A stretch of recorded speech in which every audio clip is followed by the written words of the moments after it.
Ananias, Eis-me aqui, Senhor. levanta-te e vai à rua chamada direita e pergunta em casa de Judas por um homem de Tarso chamado Saulo. Senhor, muitos ouvi acerca deste homem. Quantos males tem feito aos teus santos em Jerusalém. E aqui tem poder dos principais dos sacerdotes para prender a todos os que invocam o teu nome. Vai, porque este é para mim um vaso escolhido, para levar o meu nome diante dos gentios, dos reis e dos filhos de Israel. E eu lhe mostrarei quanto deve padecer pelo meu nome.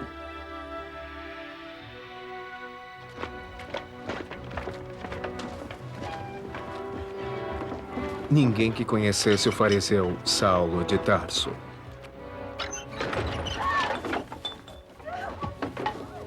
Ninguém que viu sua perseguição implacável aos cristãos acreditaria no que esse homem um dia viria a se tornar. Mas desde o começo, a mão do Senhor estava sobre ele. Saulo era cidadão romano de Tarso, uma cidade gentia. Quando jovem, foi enviado pelos pais judeus a Jerusalém para aprender a lei mosaica. Seu professor foi Gamaliel, um dos maiores mestres judeus, que lhe transmitiu um conhecimento extraordinariamente profundo sobre a lei e os escritos do Velho Testamento. Todas essas circunstâncias juntas contribuíram para a realização dos propósitos do Senhor. O Senhor sabia o que era necessário para se pregar de maneira eficaz o Evangelho aos judeus, gentios, reis e governantes, e colocou Paulo em circunstâncias que o moldaram de acordo com as raras qualidades que para isso seriam necessárias. O profeta Joseph Smith deu a seguinte descrição física de Paulo. Ele tinha cerca de 1,5 metro de altura, rosto anguloso, olhos pequenos e escuros, penetrantes como a eternidade. Voz lamuriosa, exceto quando elevada, e então era quase semelhante ao rugir de um leão. Acompanhemos os labores deste apóstolo da época de sua conversão até o momento de sua morte, e obteremos um exemplo claro de industriosidade e paciência para divulgar o Evangelho de Jesus Cristo. Durante 30 anos, Paulo trabalhou incansavelmente como apóstolo e missionário, zelando por aqueles a quem serviu. Seu conhecimento e treinamento permitiram-lhe ensinar tanto aos judeus quanto aos gentios de todos os níveis sociais o que era o Evangelho de Jesus Cristo e qual a responsabilidade do homem concernente a esse Evangelho.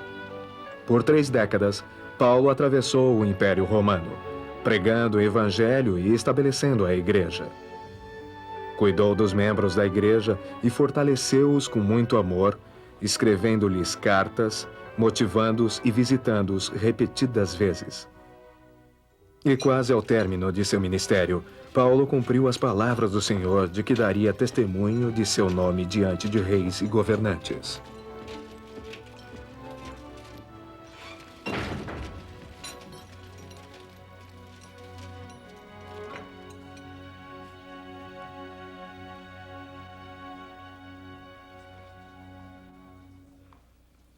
Deixem-no.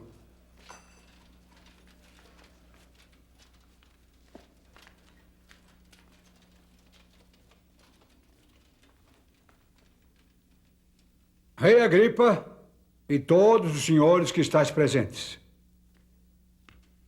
Aqui vedes um homem de quem toda a multidão dos judeus me tem falado, tanto em Jerusalém como aqui, clamando que não convém que viva mais. E por isso, perante vós, eu o trouxe principalmente perante a ti, ó Rei Agripa, para que depois de interrogado, tenha alguma coisa que escrever e notificar contra eles as acusações.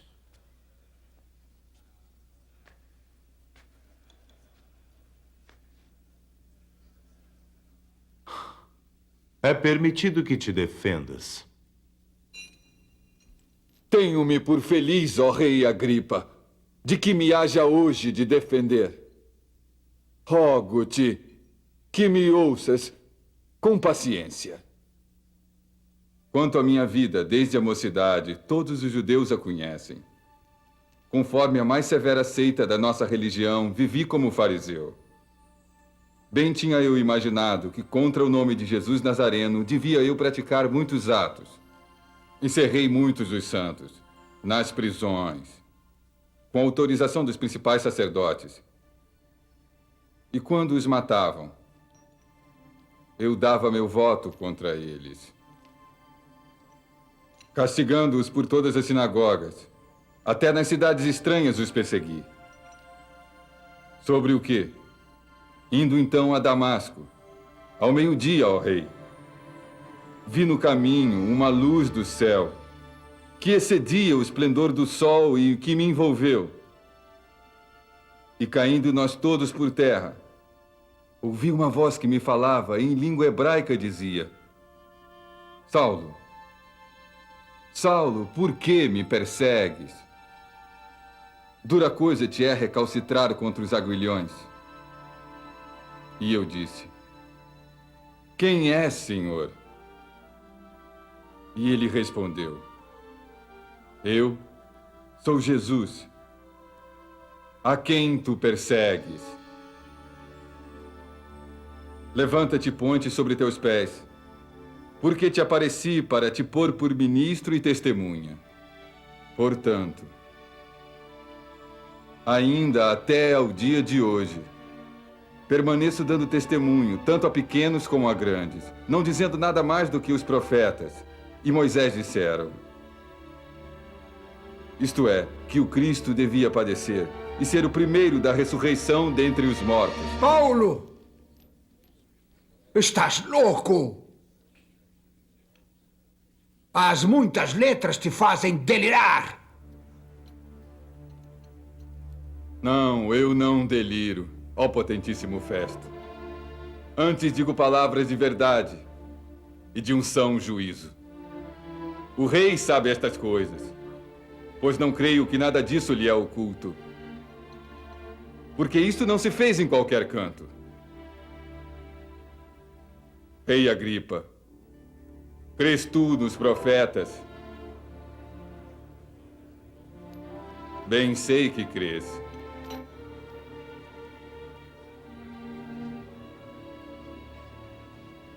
Por pouco. Me queres persuadir a que me faça cristão? Provera a Deus que não somente tu, mas também todos quantos hoje me estão ouvindo se tornassem tais qual eu sou, exceto por estas cadeias.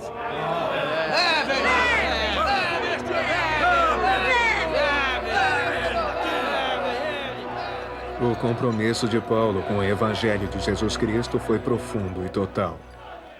E desde a época de sua conversão, quando voltou sua vida completamente para o Senhor, foi continuamente moldado pelas coisas que sofreu. Recebi dos judeus 5 quarentenas de açoites menos um.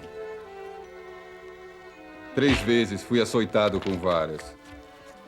Uma vez fui apedrejado. 3 vezes sofri naufrágio. Uma noite e um dia passei no abismo.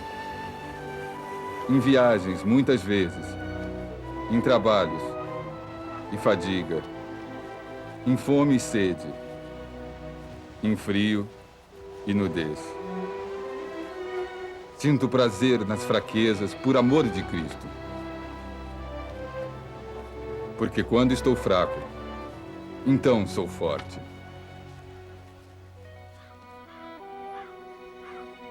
Pouco antes de sua morte, soldados romanos escoltaram Paulo por 212 quilômetros desta velha estrada, a Via Ápia, em direção a Roma. Podem-se ainda ver as marcas das rodas das bigas dos dias de Paulo. Se não tivesse sofrido uma grande mudança de coração, Paulo teria vivido uma vida fácil e confortável como judeu fariseu. Em vez disso, escolheu o caminho que o trouxe até aqui. Muitos acreditam que a prisão Marmitina, um dos sítios romanos mais antigos, foi a última cela que Paulo ocupou antes de ser executado. 3,5 metros abaixo do solo, esta prisão era completamente escura quando fechada, e seu único acesso era por este buraco no teto. Eu já estou sendo oferecido. E o tempo da minha partida está próximo. Combati o bom combate. Acabei a carreira. Guardei a fé.